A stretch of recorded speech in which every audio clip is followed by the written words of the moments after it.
The Mahabharata, one of the oldest epics in human history, begins not with war, but with a quiet river and a vow that would set the course of generations.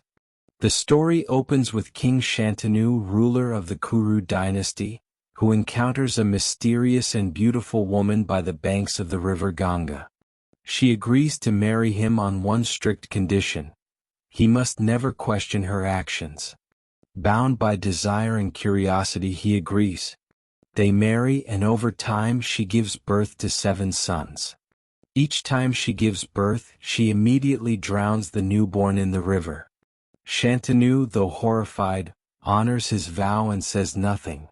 When the 8th son is born, Shantanu can no longer bear the pain and stops her. She reveals her true identity: she is the goddess Ganga, and the children were the 8 Vasus, cursed to be born on earth. Her task was to deliver them from the curse as quickly as possible.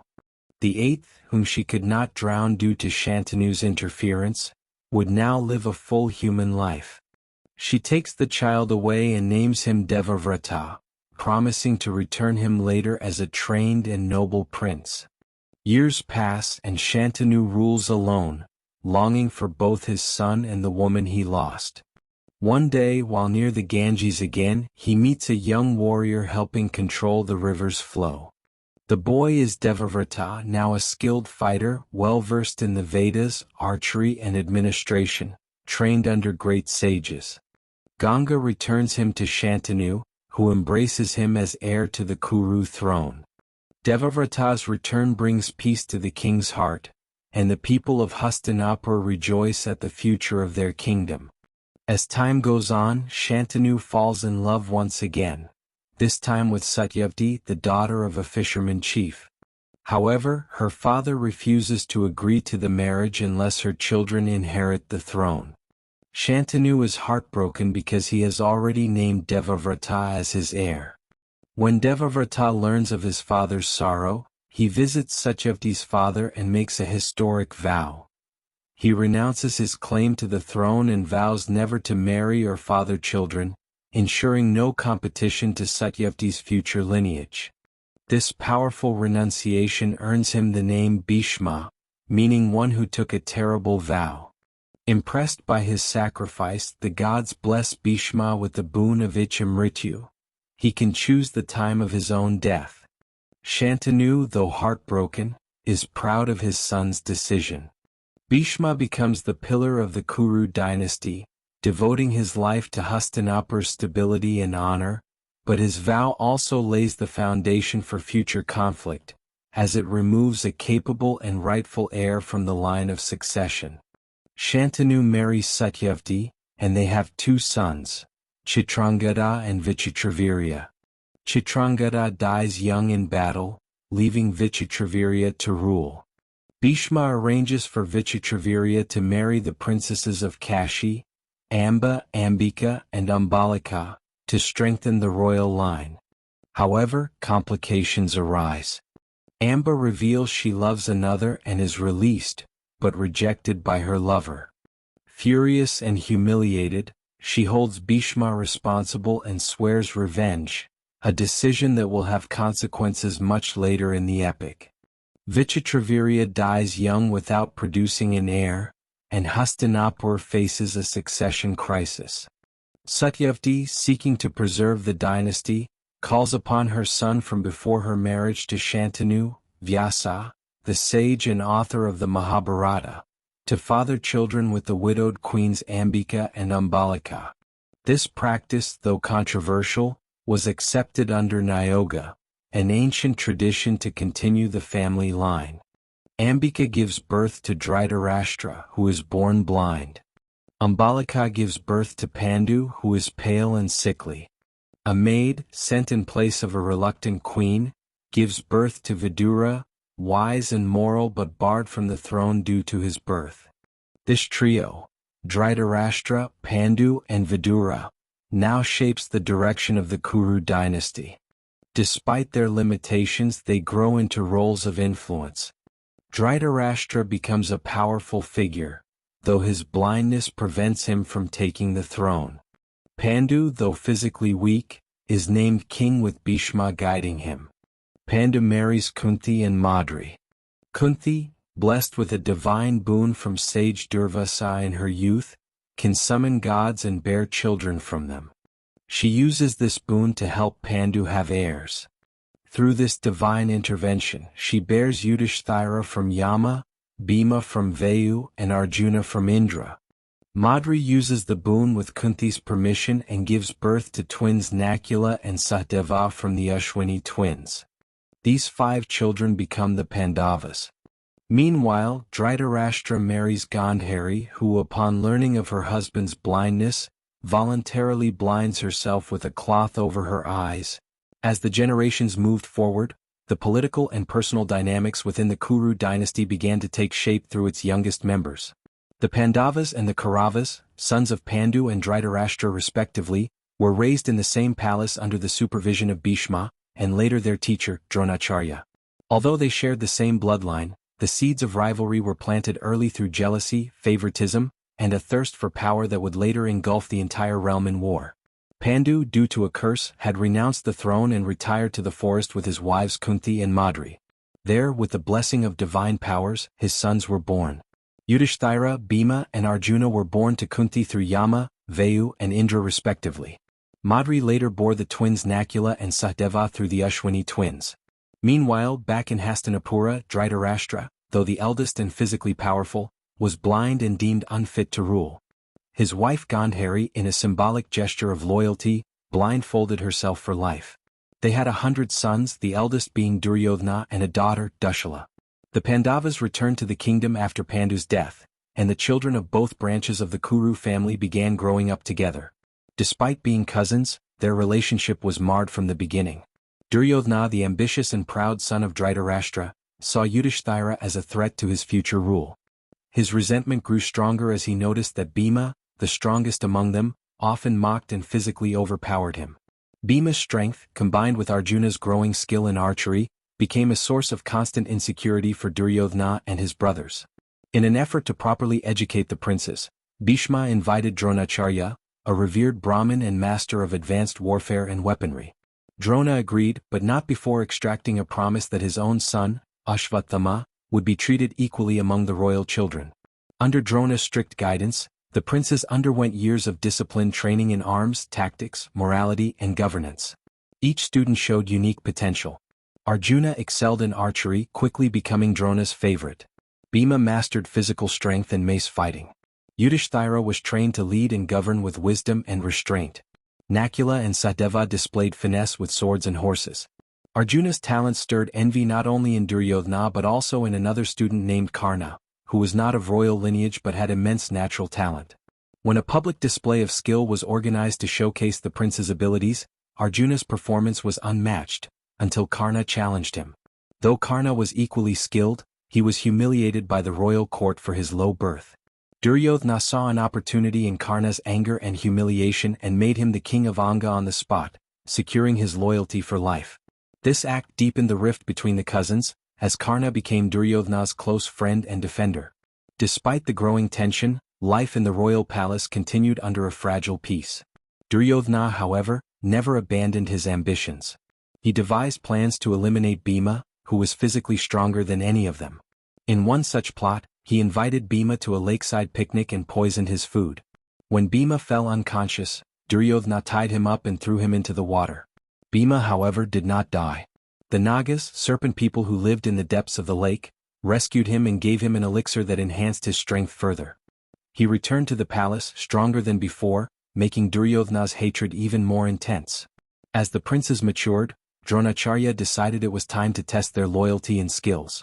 He instructed them to capture Draupadi, king of Panchala, who had once humiliated Drona during his youth. First, Duryodhana and the Kauravas attempted the task but failed. Then Arjuna, supported by his brothers, succeeded in defeating Draupadi and bringing him captive. Drona, in keeping with his word, divided the kingdom, returning half to Draupadi and keeping the other half for himself. This act of vengeance had long-term consequences, as Draupadi began to harbor a deep grudge. He later conducted a great ritual to beget children who could defeat Drona and Arjuna. Thus were born Draupadi and Drishtadhyumna. Meanwhile, Dhritarashtra, though aware of his son's behavior, turned a blind eye, both literally and morally. He favored Duryodhana and hoped he would be the next ruler of Hastinapura. However, the elders in the court, particularly Bhishma and Vidura, saw Yudhishthira as the rightful heir due to his wisdom, popularity, and adherence to Dharma. This decision did not sit well with Duryodhana, who, influenced by his uncle Shakuni, began plotting more serious ways to eliminate the Pandavas. The rivalry, once confined to games, studies, and private contests, started becoming a matter of state. When Yudhishthira was declared heir apparent, Duryodhana's frustration peaked.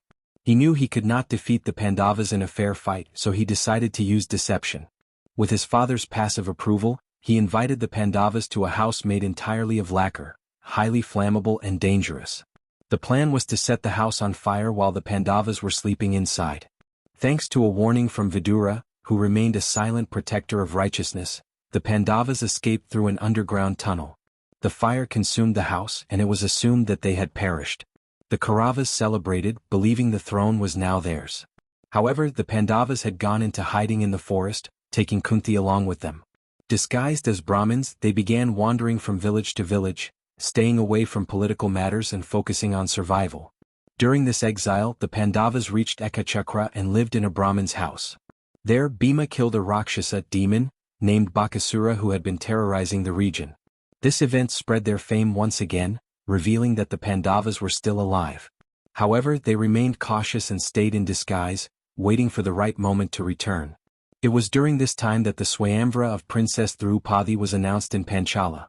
Draupadi had arranged a difficult challenge for her suitors, one that only the best archer could complete. Princes and warriors from all over Aryavarta arrived, including Karna and the disguised Arjuna. Draupadi, due to her past life destiny and disdain for Karna's low birth, refused to allow him to participate. Arjuna, still disguised as a Brahmin, successfully completed the challenge and won Draupadi's hand. The Pandavas returned home with Draupadi, and to everyone's surprise, Kunti unknowingly asked them to share whatever they had brought. Thus, Draupadi became the common wife of the 5 brothers, a unique arrangement bound by divine will and ancient vows. Draupadi was both pleased and surprised when the identity of the winner was revealed.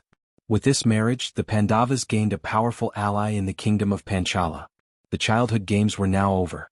The rivalry between cousins had turned into a political and dynastic struggle. What began with minor jealousies and competitions had escalated into assassination attempts, exile, and secret alliances. The tension that started within the palace walls now extended to the wider subcontinent, with alliances forming and destinies intertwining. By Drona, the Brahmin teacher of the Pandavas and Kauravas, who had defeated him in battle through Arjuna's aid. Though defeated, Draupadi had sworn revenge and had performed a yajna, sacrificial ritual, to beget a powerful son and daughter, Drishtadyumna and Draupadi, destined to defeat Drona and change the course of history. Draupadi's birth was thus not ordinary. She had emerged from the sacrificial fire itself, fully grown and incredibly beautiful. Her beauty was said to rival the celestial apsaras, and her destiny was believed to be tied to the fate of empires. The swayamvara was declared open to all, but the challenge was formidable. A giant bow was placed in the center of the royal court, and a rotating fish was suspended from the ceiling. Contestants had to string the heavy bow and shoot an arrow through the eye of the fish, without looking directly at it, only through its reflection in a pool of water below. This task required immense strength, concentration, and skill. Many kings and princes arrived, including powerful rulers like Karna, Shalaya, and Shishupala, each confident in their abilities. The Kauravas also arrived, led by Duryodhana, though they believed the Pandavas to be dead. The Pandavas, still in disguise as Brahmins, also attended. Arjuna, despite being a warrior by birth, wore the simple robes of a forest ascetic. When the trials began, one after another, the kings and princes failed. Some could not even lift the bow, others failed to string it or missed the target entirely. The crowd watched in anticipation as each warrior failed the task. Then Karna stepped forward. He effortlessly lifted the bow and began stringing it. The crowd gasped at his strength. But just as he was about to shoot, Draupadi herself stood up and declared that she would not accept a Sutaputra, a charioteer's son, as her husband regardless of his skill. Her voice was firm and the hall fell silent. Though Karna was deeply humiliated, he respected her decision and withdrew without protest. This moment further cemented the divide between him and the Pandavas, especially Arjuna. Seeing the opportunity, Arjuna stepped forward. Laughter echoed in the hall as people saw a Brahmin approach the bow. No one believed a frail ascetic could succeed where warriors had failed. But as Arjuna lifted the bow with ease and strung it smoothly, silence took over. With precise control, he looked into the water's reflection and shot the arrow. It pierced the fish's eye perfectly. The hall erupted in shock. Draupadi approached the victorious Brahmin and garlanded him, signifying her acceptance. As per tradition, this made them husband and wife. At that moment, chaos broke out in the court. Many kings, feeling insulted that a Brahmin had won Draupadi, rose in anger. They questioned the legitimacy of the contest and threatened violence. Drupada tried to calm the situation, but some warriors drew their swords. Bhima, seeing the threat, rushed to defend Arjuna. Using a pillar as a weapon, he fought off the attackers. Yudhishthira, remaining calm, guided the others toward the exit. The Pandavas fled with Draupadi amidst the confusion, taking her safely back to their temporary shelter. When the brothers returned with Draupadi, they called out to their mother, Kunti, saying they had brought something valuable that day. Without looking, Kunti, preoccupied with her chores, replied that they should share whatever it was among themselves. When she turned and saw Draupadi, she was momentarily stunned. Her casual command, if followed literally, would mean all 5 sons marrying one woman. While Kunti was distressed at what she had said, the words could not be easily taken back, especially in a culture where a mother's word carried deep significance. Moreover, it was believed that the will of destiny had spoken through her. The matter reached a critical point when they approached sage Vyasa for guidance. Vyasa explained that Draupadi had been the wife of the 5 Pandavas in her previous life, due to a boon she had unknowingly earned.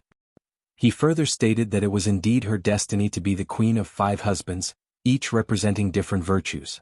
With his counsel and the societal structure of the time, the unusual marriage was accepted. Thus, Draupadi became the wife of all 5 Pandava brothers, Yudhishthira, Bhima, Arjuna, Nakula, and Sahadeva. King Drupada, meanwhile, was shocked to discover that the Brahmin who won his daughter was none other than Arjuna, and that the Pandavas were still alive. Though surprised, he was relieved. His dream of allying with the Pandavas was fulfilled. Drishtadhyumna, Draupadi's brother, had followed them secretly and had overheard the Pandavas' conversation, confirming their identities. With this information, Drupada welcomed them back into the royal court with full honor and performed their formal wedding ceremony. The news of the Pandavas' survival spread quickly across kingdoms and reached Hastinapura. In Hastinapura, Dhritarashtra was informed by Vidura that the Pandavas were alive and had married the princess of Panchala. His initial reaction was one of joy, believing it would strengthen the Kuru dynasty. But Duryodhana and his allies were dismayed. They realized that their plan had failed and that the Pandavas were not only alive but gaining powerful political alliances. This development altered the balance of power and reignited tensions within the Kuru court. To manage the growing instability, Bhishma, Vidura, and others suggested a compromise. Dhritarashtra, under pressure, invited the Pandavas back and proposed a division of the kingdom. The Kauravas would retain Hastinapura, while the Pandavas would be given a barren region called Kandavaprastha. Though it was a wild and uncultivated land, the Pandavas accepted the offer to avoid conflict and fulfill their duty without bloodshed. With Draupadi as their queen, they set out to build a new kingdom. This chapter marks a crucial transition in the Mahabharata. The survival and re-emergence of the Pandavas, their marriage to Draupadi, and the political alliance with King Drupada created a new power center. It also marked the beginning of Draupadi's central role in the unfolding events, as her presence would soon become the spark for future conflicts. The rivalry between the cousins, already simmering, began to solidify into a path toward inevitable confrontation. After the marriage of Draupadi and the revelation that the Pandavas were alive, tensions in Hastinapura rose sharply. To ease the pressure and maintain political balance, Dhritarashtra proposed a compromise. The Pandavas would receive a portion of the kingdom. Though the offer was meant to appear generous, the land allocated to them was a barren and uninhabited region called Kandavaprastha. It was dry, wild, and full of snakes and forest. However, Yudhishthira, bound by Dharma and eager to avoid conflict, accepted it without protest. Along with his brothers and Draupadi, he set out to turn this wilderness into a kingdom of purpose. With the help of Lord Krishna and their combined efforts, the Pandavas transformed Kandavaprastha into a magnificent city. They cleared the forests, established administration, and built homes. Krishna summoned the divine architect Vishwakarma, who constructed a grand palace unlike any other. This palace was filled with illusions, pools that looked like marble floors, doors that led to nowhere, and illusions of light and water that confused even the wisest guests. Due to its splendor and mystical quality, the city came to be known as Indraprastha, and it soon rivaled Hastinapura in glory. The Pandavas ruled justly, and their popularity grew across Bharatavarsha. As part of asserting their sovereign status, Yudhishthira decided to perform the Rajasuya Yajna, an imperial sacrifice that declared him emperor over all other kings. But before performing the Yajna, he had to obtain the allegiance of neighboring rulers. The Pandavas, aided by Krishna and their military strength, sent emissaries and warriors to different regions. Arjuna conquered the north, Bhima took the east, Nakula and Sahadeva subdued the west and south. Eventually, all important kings agreed to acknowledge Yudhishthira's supremacy, except one, Jarasandha of Magadha. Jarasandha was a powerful and stubborn king who had defeated many rulers and imprisoned 99 of them in order to perform a human sacrifice. Krishna, Bhima, and Arjuna traveled to his court in disguise. After challenging him to single combat, Bhima wrestled Jarasandha for 13 days before finally tearing him apart, literally splitting his body in two and ensuring he could not regenerate as he had once done. With Jarasandha defeated, the path to the Rajasuya was clear. The ritual was performed with grandeur. Great sages, kings, and warriors attended. In the sacrificial hall, Yudhishthira offered the seat of honor to Krishna, a move that displeased many, especially Shishupala, the king of Chedi. Shishupala openly insulted Krishna, mocking his ancestry and accusing him of being unworthy. Despite repeated warnings, Shishupala continued his tirade. Krishna, calm but firm, invoked his Sudarshana chakra and beheaded him on the spot. Shishupala had been granted a boon that Krishna would forgive 100 of his sins. This was the final one. His death in such a gathering left many uneasy, but also confirmed Krishna's divine authority. However, not everyone celebrated Yudhishthira's rise. In Hastinapura, Duryodhana burned with envy. After the Rajasuya, Duryodhana visited Indraprastha and was humiliated by the palace's illusions. He mistook a pool for a marble floor and fell in, soaking his fine clothes. Draupadi witnessed the scene and laughed, reportedly mocking him by calling him the blind son of a blind father. Though the comment's authenticity is debated, its effect was deep. Duryodhana left the palace humiliated and vengeful. His hatred for the Pandavas, already intense, turned into obsession. He felt mocked, defeated, and powerless. Back in Hastinapura, he plotted his revenge. Shakuni, Duryodhana's cunning maternal uncle, devised a plan. Knowing Yudhishthira's weakness for gambling and his rigid adherence to Dharma, he proposed a dice game. The plan was simple. Invite Yudhishthira to a friendly game of dice, use weighted dice and strip him of everything. Duryodhana convinced Dhritarashtra to allow the game, citing it as a harmless royal entertainment. Though Vidura and others opposed the idea, Dhritarashtra, unable to deny his son, agreed. A message was sent to Indraprastha, and Yudhishthira, bound by royal protocol, accepted. The dice game was held in the royal court of Hastinapura. Shakuni represented Duryodhana and manipulated the game masterfully. Yudhishthira began betting small, but the stakes kept rising.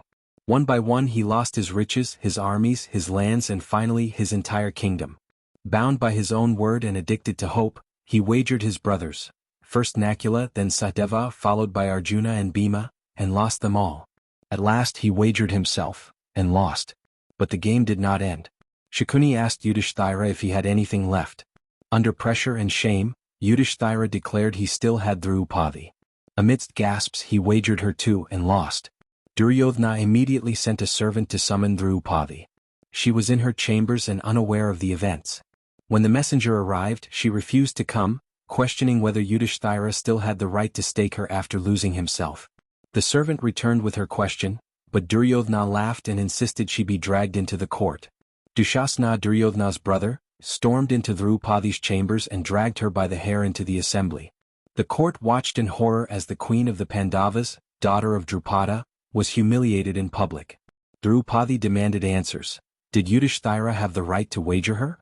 Was she a slave or a free woman? No one in the court could answer. Dhritarashtra remained silent. Bhishma was torn by Dharma's complexity. Vidura raised his voice in protest but was ignored. Dushasana then attempted the unthinkable. He tried to disrobe Draupadi in front of the assembly. Draupadi, in helplessness, prayed to Krishna. As Dushasana pulled her sari, Krishna miraculously extended the cloth endlessly.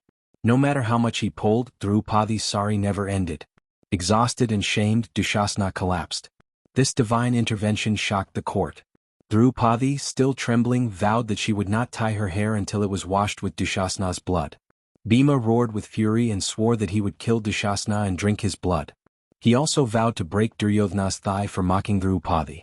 Arjuna promised to. The Pandavas, stripped of their kingdom and dignity, entered the forest accompanied by Draupadi and a small group of loyal followers. The exile was not just a physical punishment, but a mental and emotional trial.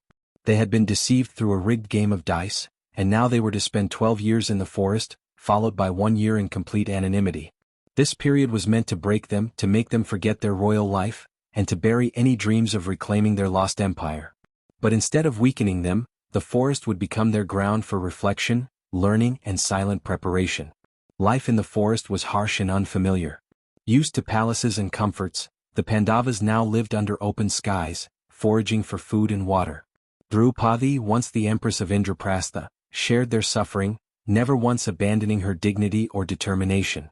The forest of Kamayaka, where they spent much of their exile, became their home, its trees bearing witness to their daily struggles and silent resolve. Yudhishthira, the eldest, continued his pursuit of Dharma even in the wilderness. He welcomed sages, listened to discourses, and ensured his family upheld moral conduct at all times. Arjuna, restless by nature and aware of the great war that loomed in the future, decided to strengthen his skills. With Yudhishthira's blessings, he embarked on a journey to acquire divine weapons, particularly from Lord Shiva. His goal was to be prepared for the inevitable confrontation with the Kauravas. Arjuna's quest took him to the Himalayas, where he performed severe penance to please Lord Shiva. After a rigorous test in the form of a disguised hunter, Shiva appeared before him and granted him the powerful Pashupatastra, a celestial weapon. Arjuna's spiritual and martial journey did not stop there. He also received weapons from other gods, including Indra, Varuna, and Yama, becoming the most formidable archer of his time. Meanwhile, the Pandavas encountered various sages and kings during their exile. One of the most notable visitors was the sage Markandeya, who comforted them with stories of righteous kings and cosmic cycles, reminding them that suffering was temporary and virtue would ultimately triumph. Draupadi often questioned Yudhishthira's passive stance and unwavering adherence to Dharma. She could not forget the humiliation she faced in the Kuru court, nor the injustice of losing everything over a game. Her anger, though restrained, kept the fire of revenge alive among the brothers. Bhima, Draupadi's strongest ally, shared her frustration. His desire to take vengeance on Duryodhana and Karna simmered constantly. Yet he waited, biding his time, knowing that the right moment would come. Nakula and Satyava, the youngest brothers, remained loyal and observant, sharpening their skills in swordsmanship, healing, and astrology. A turning point during the exile came with the arrival of sage Vyasa, the grandfather of both the Pandavas and Kauravas. He guided Yudhishthira on matters of philosophy and foretold that a great war was destined to happen, and that the Pandavas must prepare for it. Vyasa also revealed that Arjuna would be a key figure in this war, and that Krishna, the prince of Dvarka, would play a divine role in shaping its course. Later, another powerful encounter occurred when Bhima met Hanuman, the monkey god, and his spiritual brother, in the forest. Hanuman, impressed by Bhima's strength and humility, blessed him with greater power and promised to be present on Arjuna's chariot flag during the future war. This encounter not only reinforced the Pandavas' divine connections but also deepened their understanding of their Dharma. As time passed, the Pandavas continued their exile with discipline and patience. They visited many holy places, bathing in sacred rivers and listening to the teachings of wise sages. These pilgrimages were more than spiritual. They also helped the Pandavas understand the vastness of the land, the conditions of its people, and the alliances they could potentially form. During their travels, they reached the kingdom of Vrishaparva, where they met a wise and righteous Rakshasa named Ghatotkacha, Bhima's son from his earlier marriage with Hidimbai. Ghatotkacha pledged his support to the Pandavas, further strengthening their allies in unexpected places. This bond would later prove critical in the battlefield.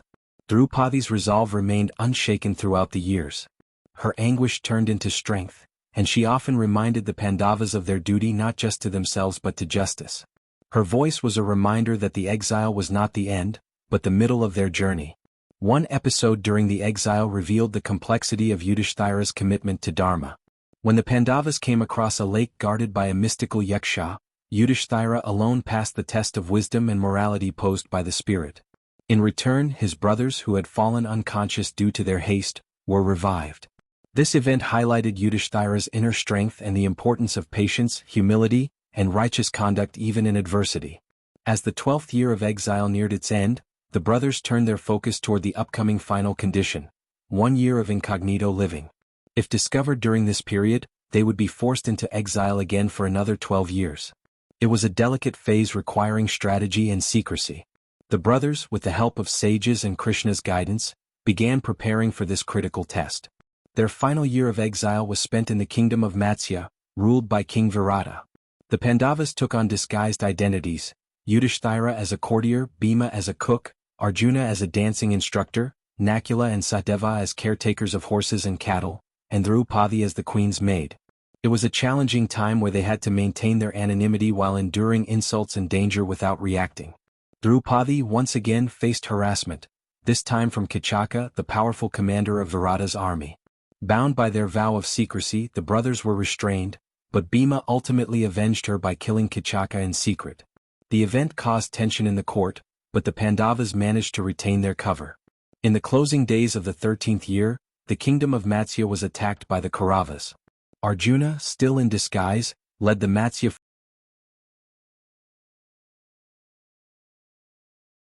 With their exile complete and the terms of the agreement fulfilled, the Pandavas re-emerged from obscurity, stronger and more determined than ever. They had lived through treachery, endured hardship, and proved their commitment to Dharma.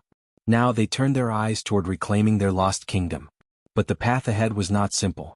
Diplomacy would be their first step, but war loomed as the likely outcome. The time had come to gather allies, prepare their armies, and seek divine counsel for the immense task that awaited them. Yudhishthira, ever the upholder of righteousness, chose diplomacy as the first course of action. He sent emissaries to Hastinapura to request the return of Indraprastha, their rightful kingdom. Krishna himself volunteered to be their chief envoy, understanding the delicacy of the situation. He knew that Duryodhana's pride and lust for power would prevent a peaceful resolution, but he still went to the court of the Kauravas to give them one last chance to avoid bloodshed. Krishna's journey to Hastinapura was not just political, it was symbolic. He arrived not as a warrior but as a messenger of peace. In the court he addressed Dhritarashtra, Duryodhana, Bhishma, Drona, and all the elders. He requested 5 villages, just enough for each of the Pandavas to live honorably. But Duryodhana, blinded by ego, rejected even this humble offer. He declared he would not give them land even the size of a needlepoint. His words closed the door to negotiation, and with that, war became inevitable. Back at Upaplavya, where the Pandavas had set up camp, preparations for war began in earnest. Krishna returned with news of Duryodhana's refusal. The Pandavas now had no choice but to defend their rights on the battlefield. Their first task was to gather allies. Both the Pandavas and the Kauravas began sending messengers across Bharatavarsha to seek support from kings and kingdoms. The division of loyalties among the kings was complex. Some aligned with the Pandavas because of their virtues and their suffering. Others stood with the Kauravas due to old ties, obligations, or political calculation. The most important decision lay with Krishna's kingdom, Dvarka. Both Arjuna and Duryodhana traveled to Dvarka to seek Krishna's support. Duryodhana arrived first and seated himself at the head of Krishna's bed. Arjuna came later and stood humbly at Krishna's feet. When Krishna awoke, he saw Arjuna first. He offered both men a choice, either Krishna himself, unarmed, or his vast Narayani Sena, a powerful army. Duryodhana quickly chose the army. Arjuna, without hesitation, chose Krishna. Though Krishna would not fight, Arjuna believed his presence and counsel would be far more valuable. With this, the spiritual and strategic core of the Pandavas was strengthened. Arjuna's bond with Krishna went beyond friendship. It was divine. Arjuna was still seeking clarity and strength for the battle ahead. Though he had received celestial weapons during exile, he was now facing the moral burden of a war that would pit him against family, teachers, and friends. Krishna began to guide him, preparing his mind for what was to come. Meanwhile, the Pandavas continued securing alliances. They gained the support of Drupada, the father of Draupadi, and King Virata of Matsya. The mighty warrior Shikhandi, son of Drupada, who bore a personal grudge against Bhishma, also joined their side. Yudhishthira, with his diplomatic skill, won over the Panchalas, Kakayas, and other rulers of central and southern India. On the other side, Duryodhana's alliances were equally powerful. Bhishma, Drona, Karna, Ashvathama, Kripakarya, and Shalya would all fight for the Kauravas. Shalya, though uncle to Nakula and Sahdeva, was tricked into joining the Kauravas through deceit. Jayadratha, king of Sindhu and husband to Duryodhana's sister, aligned with the Kauravas as well. With this, both sides amassed armies that would create one of the largest and most devastating wars in history. Krishna now turned his attention to Arjuna's spiritual readiness. Sensing Arjuna's hesitation and confusion about killing his kin, Krishna decided to impart a lesson that would become timeless, the Bhagavad Gita. Though this conversation would happen later on the battlefield, the foundations were laid now. Krishna emphasized that duty or dharma must be performed without attachment to results. Arjuna was a warrior and it was his duty to fight for righteousness. Avoiding war in the face of injustice would be a betrayal of his role and responsibility. The Pandavas also prepared logistically. Massive camps were constructed. Elephants, chariots, cavalry and foot soldiers were assembled. Weapons were forged and charioteers trained. Intelligence networks were set up to monitor Kaurava movements. War strategy was discussed among the leaders. Bhima would target Duryodhana, Arjuna would face Karna, and Shikhandi would confront Bhishma. Draupadi too played her part in preparation. She reminded each of the Pandavas of their vow, to avenge her humiliation. Her presence in the war camp was a symbol of endurance and injustice that had to be answered. She helped boost morale among the troops and ensured the soldiers understood the greater cause behind the war. It was not a battle for land alone, but a war to restore Dharma. Among the many allies who joined the Pandavas was Ghatotkacha, the Rakshasa son of Bhima. His magical powers and fierce loyalty would make him a valuable asset, especially during night battles. Another important addition was Satyaki, a skilled Yadava warrior and loyal follower of Krishna, who would oppose his own kin, Kritavarma, in the battle.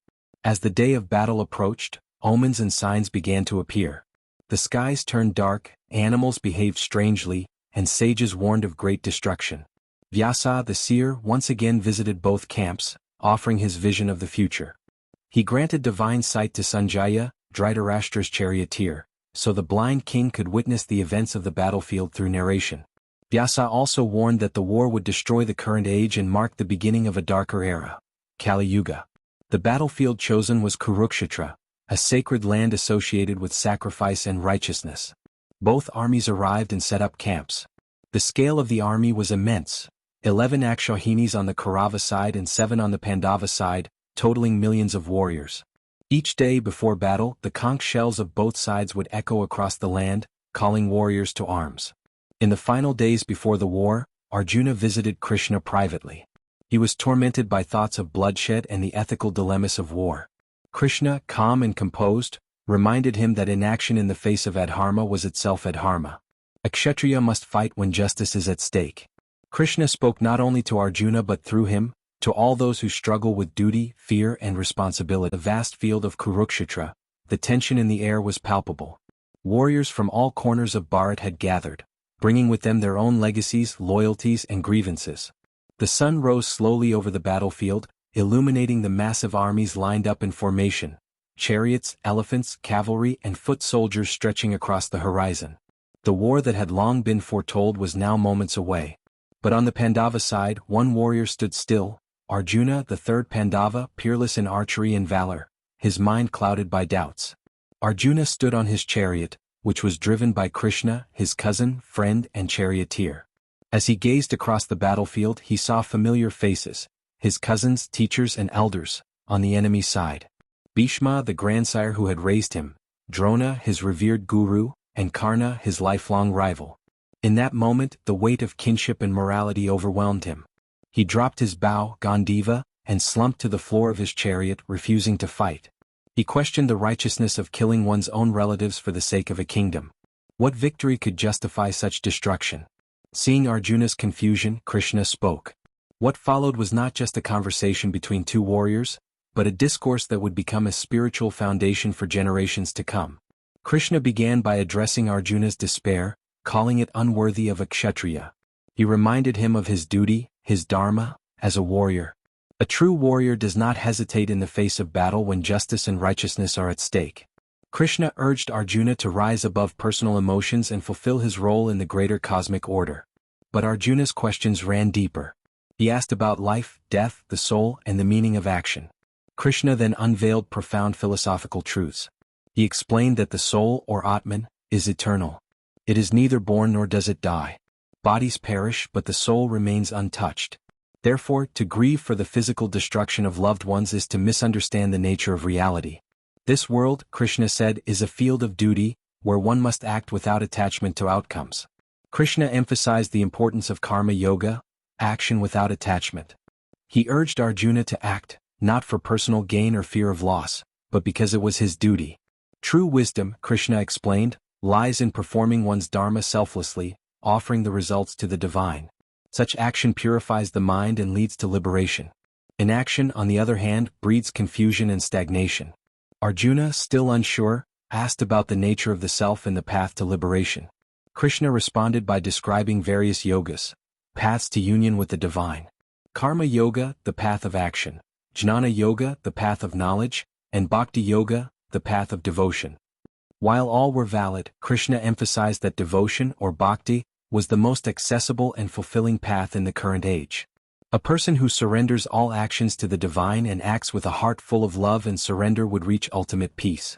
As Krishna revealed his divine teachings, he gradually shifted from the role of a charioteer to that of the Supreme Being. To remove all doubt from Arjuna's heart, he revealed his Vishwarupa, his universal form.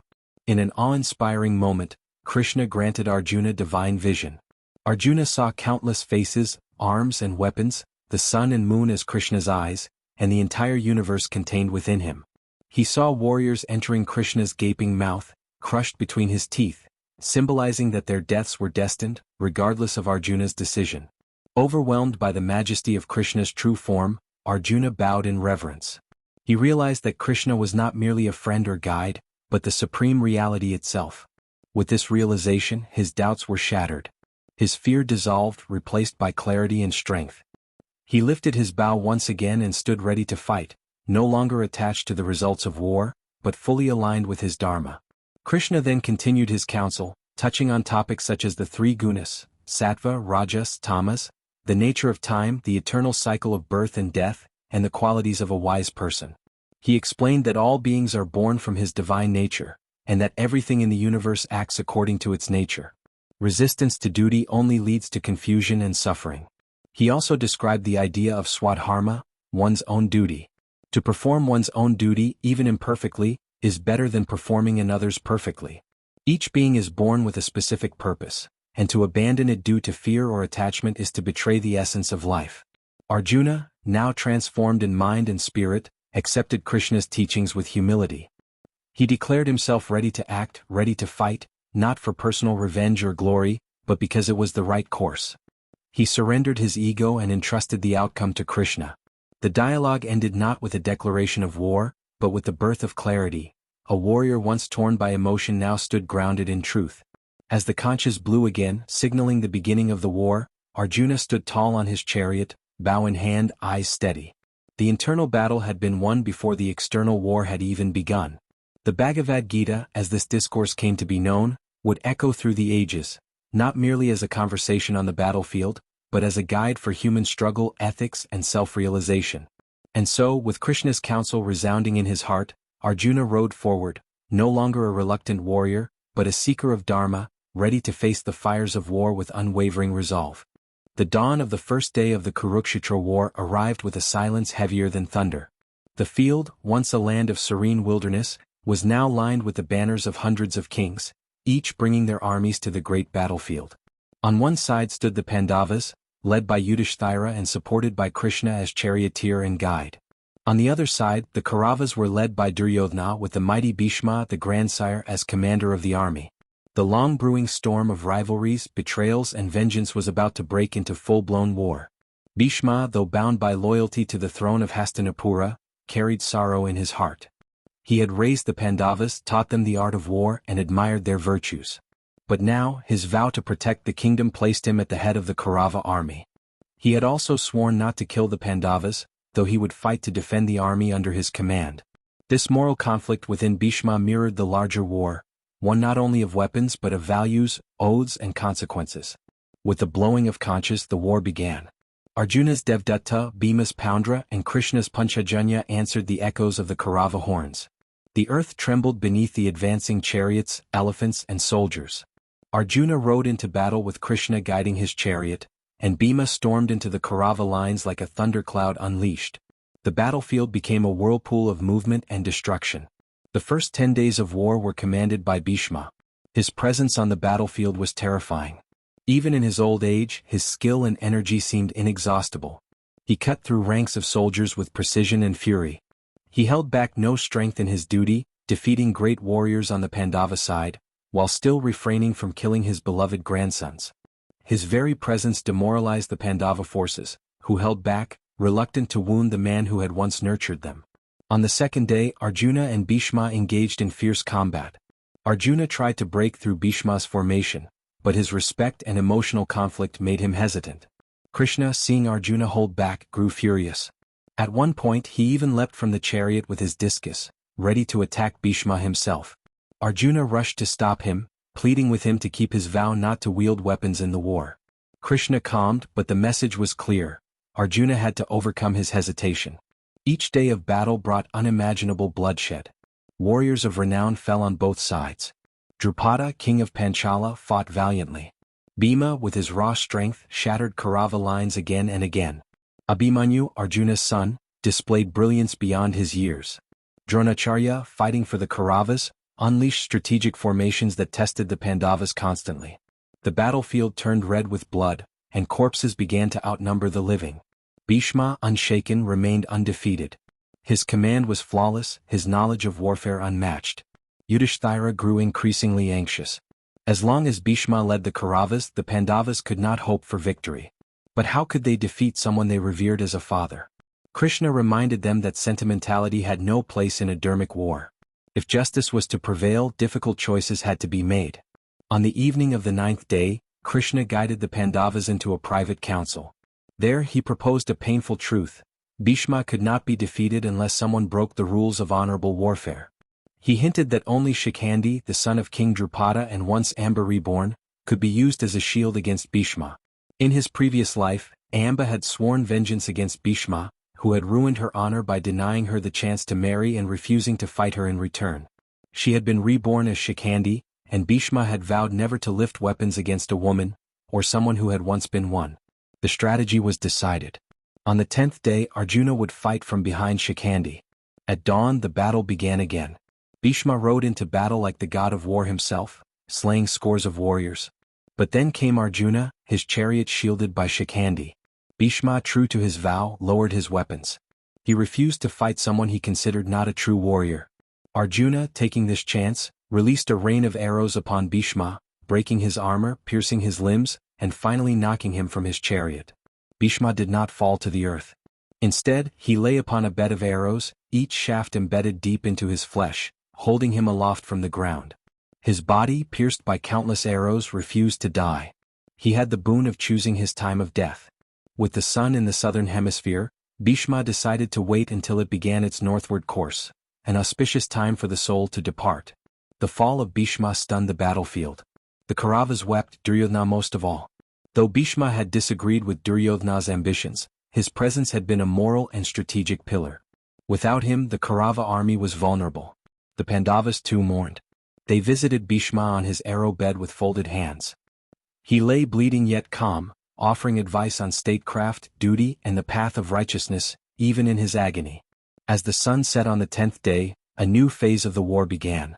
The Pandavas had finally dealt a major blow, but the war was far from over. The fall of Bhishma meant that Drona, the brilliant teacher and strategist, would now take command of the Kaurava forces. With him, new challenges awaited, new traps, new deaths, and deeper moral dilemmas. But for now, the Pandavas had won a crucial victory.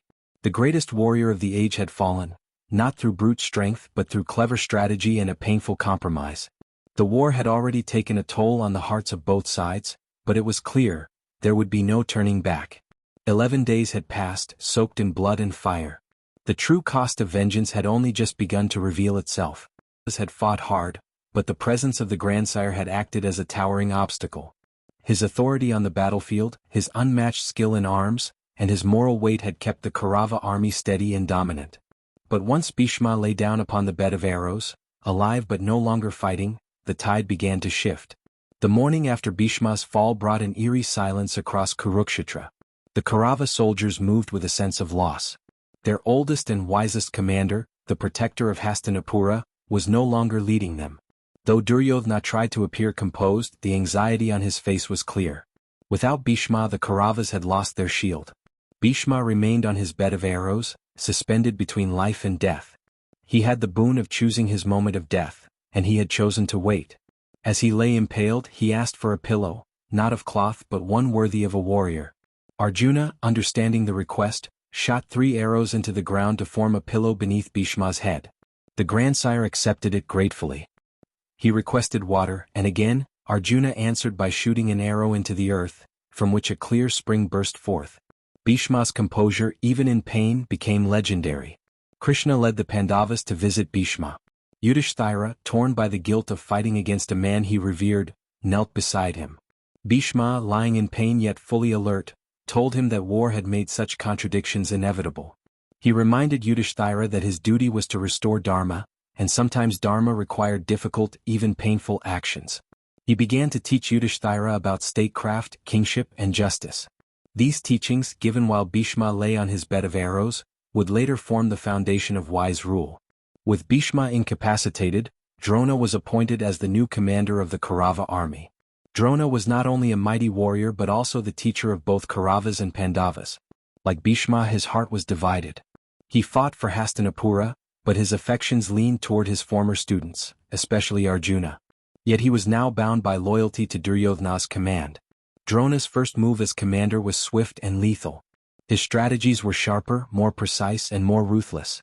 The 11th day of battle opened with new formations, including the deadly Chakravyuha. Drona's military formations forced the Pandavas to adapt constantly. However, now with Bhishma no longer opposing them, the Pandavas could respond more aggressively. Still, the war's cost began to mount. With Bhishma no longer fighting, the carnage intensified. Major warriors fell on both sides. Blood soaked the fields. The sound of clashing weapons never ceased from sunrise to sunset. Screams of wounded soldiers, cries of war elephants, and the thunder of galloping horses filled the air. Among the Kauravas, Karna now returned to the battlefield. During Bhishma's command, Karna had refused to fight, stating that he would only join when Bhishma was no longer leading. The enmity between them was well known. Bhishma had often spoken against Karna's involvement. But now, with Bhishma down, Karna stepped forward, and with him came a new wave of intensity. His skills in archery were second only to Arjuna's, and his hatred for the Pandavas, especially Arjuna, burned bright. Though Karna and Arjuna crossed paths, Krishna ensured that a full-scale battle between them was delayed. Karna, eager for confrontation, continued to challenge the Pandava warriors and slowly built his reputation as the dark star of the Kaurava side. The turning point caused by Bhishma's fall was not just strategic, it was also emotional. The moral burden of the war had deepened. The Pandavas had struck down their grandsire through strategy and manipulation, not in open battle. Though necessary, it weighed heavily on them, especially Yudhishthira and Arjuna. The war was no longer just a fight for a kingdom, it had become a path of no return, soaked in sacrifices.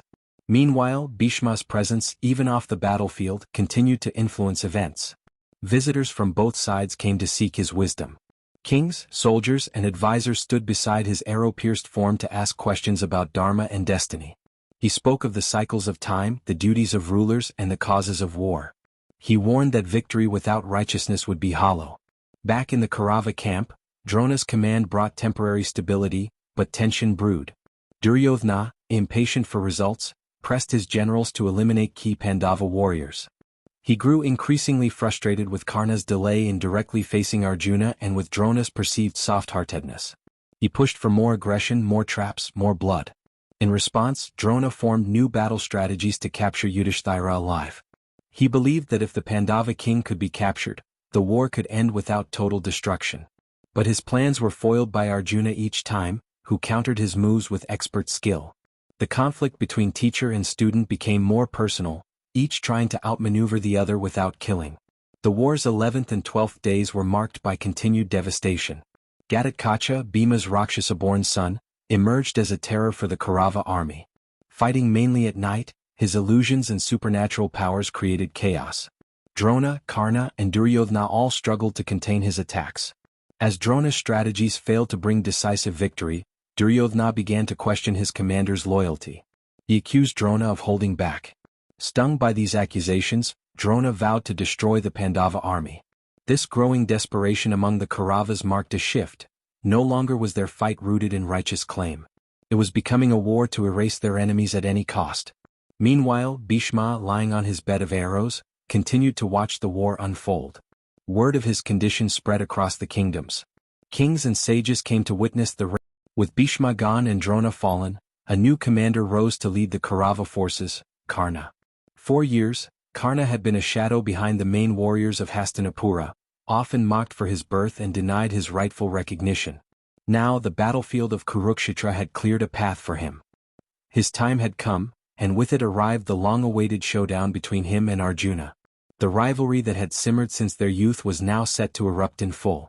Duryodhana wasted no time in placing his complete trust in Karna. He had always seen him not only as a friend but as a symbol of loyalty in a world full of shifting alliances. Karna accepted the responsibility with gravity. He was not a man who sought leadership for glory, but because he felt it was his duty to repay the debt he owed to Duryodhana. From the day Duryodhana had crowned him a king, Karna had pledged his life in return. Karna's appointment as commander invigorated the Kaurava troops. Unlike Bhishma, who held back out of personal ethics, and Drona, who was torn by affection, Karna fought with ruthless focus. He did not pretend to be neutral, nor was he plagued by hesitation. He fought with the passion of a man who knew this was his final act. Every day on the battlefield, Karna's arrows thundered like lightning across the sky, cutting down warriors, chariots, and formations with deadly precision. As the war entered its 16th and 17th days, the scale of destruction intensified. Karna led attacks that broke through the Pandava lines. His duels with Bhima, Nakula, and Satyava became daily spectacles, and while he spared their lives in accordance with Duryodhana's wishes, he left them wounded and shaken. His skills were undeniable, and even Krishna acknowledged him as one of the greatest warriors to ever draw a bow. But Karna's greatest challenge remained ahead, his confrontation with Arjuna. Destiny had always moved them toward this collision.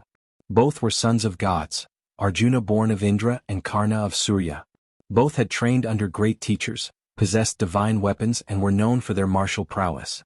But only one of them knew the truth, that they were brothers. Karna had learned of his birth from Kunti on the eve of the battle. She had come to him privately, begging him to abandon the war and join the Pandavas. There he learned that he was her firstborn, the eldest of the Pandavas, born before her marriage and abandoned out of fear and shame. The revelation shook Karna to his core. All his life he had wondered about his origins. Now he had the answer, but it came too late. Kunti pleaded with Karna to come with her, promising him the throne and the love of his brothers. But Karna refused. His loyalty to Duryodhana was unshakable. He could not betray the friend who had stood by him when no one else would. Karna told Kunti that he would not kill any of her sons except Arjuna. One of them would die and she would still have 5 sons. Either Arjuna would live or he would. Karna kept the truth to himself.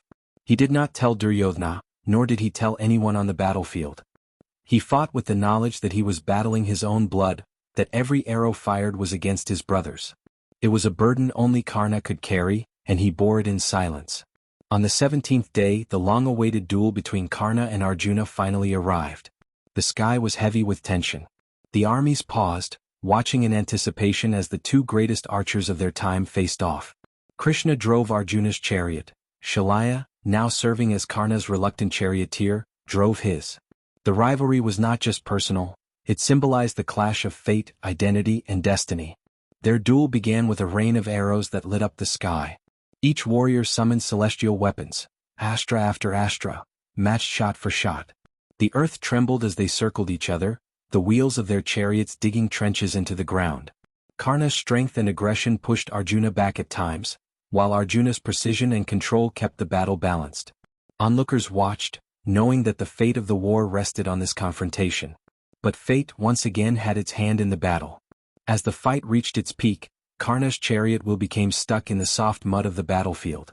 Cursed long ago by a Brahmin, Karna now saw his chariot fail him in the most crucial moment. He struggled to lift the wheel while still trying to defend himself. He turned to Krishna and Arjuna and asked for the rules of Dharma to be followed. He requested a pause so he could free his chariot. But Krishna, aware of the stakes and remembering Karna's role in the killing of Abhimanyu, refused. He urged Arjuna to shoot. Arjuna hesitated, his warrior code pulled at him, But Krishna reminded him that this was not an ordinary war. Dharma had already been broken many times. If Arjuna didn't act, he might not get another chance.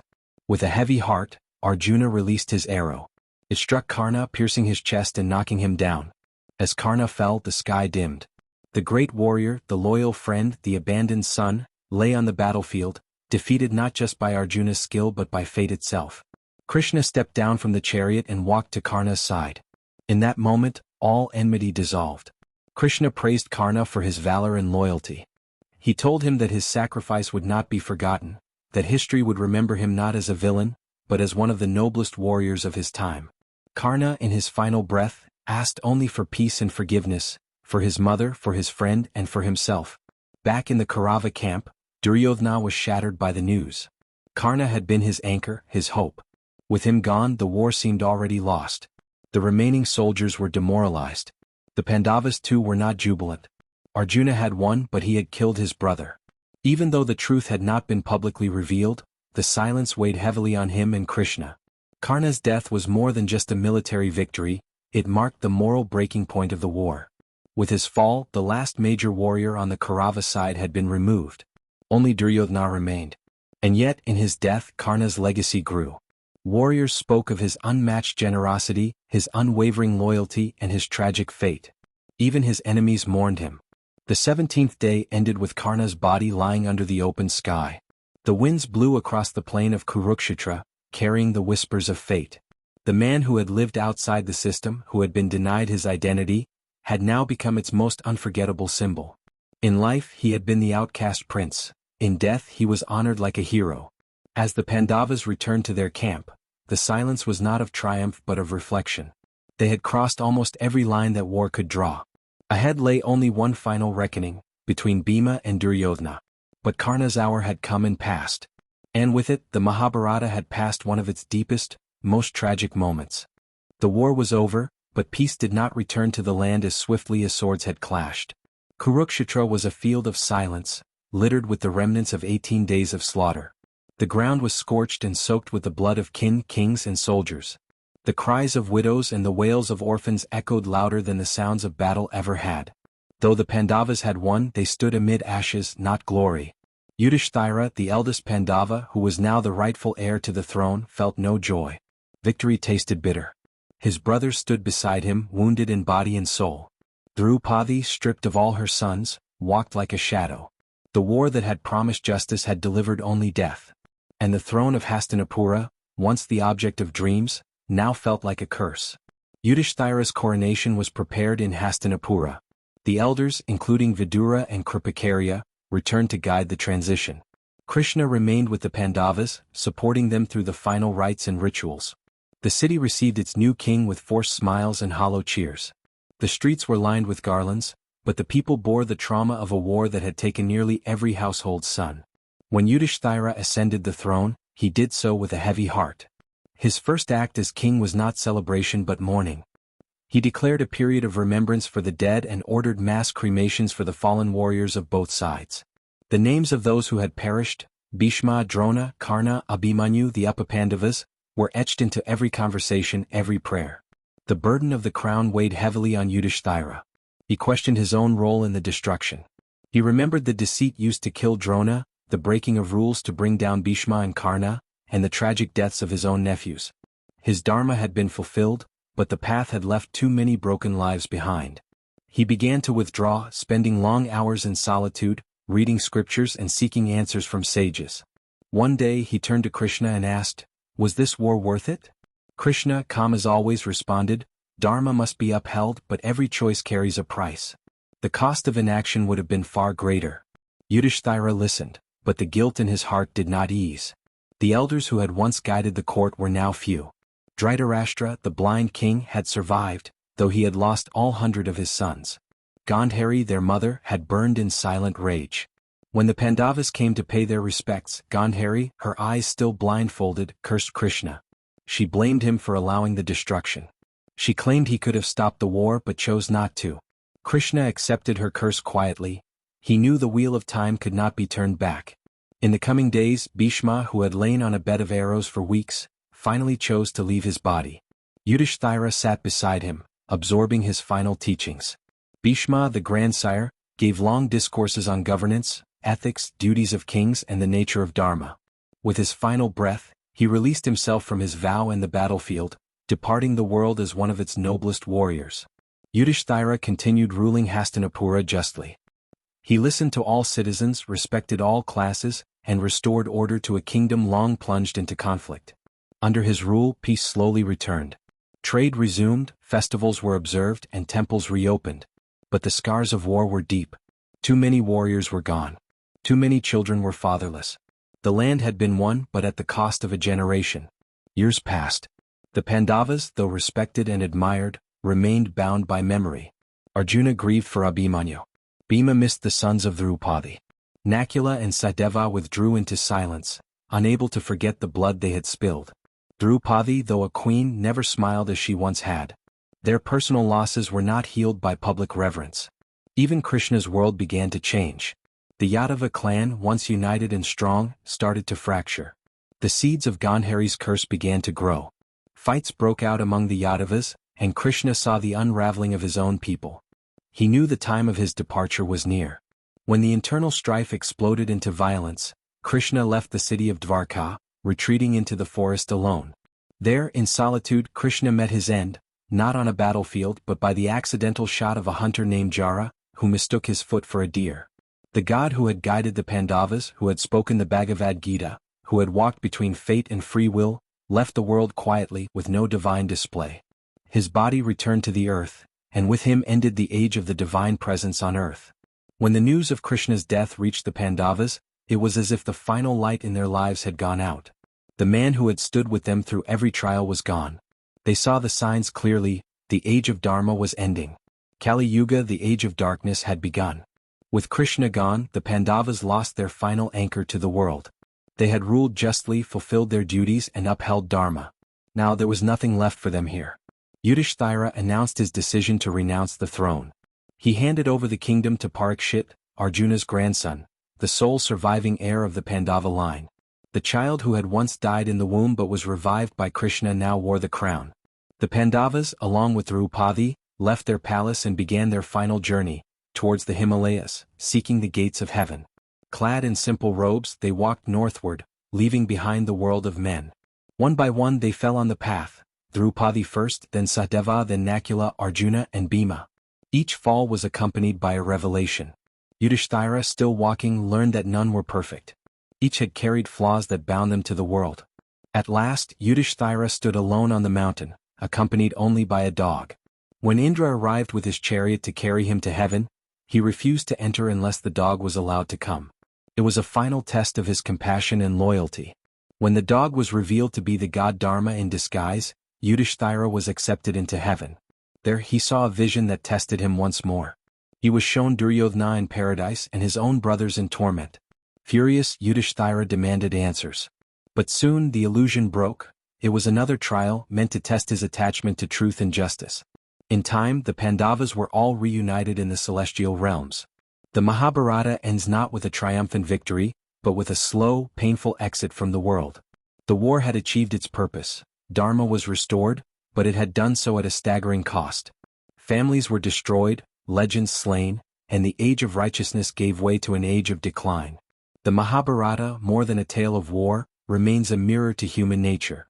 It reflects the conflicts of duty and desire, justice and vengeance, wisdom and pride. The characters, heroes and villains alike, are flawed, complex, and painfully human. There are no easy answers, no perfect victories. Just choices, and their consequences. And so the epic closes. With ashes on the wind and a crown passed down to a new generation, the story becomes legend, and the legend becomes a lesson, for all times to come.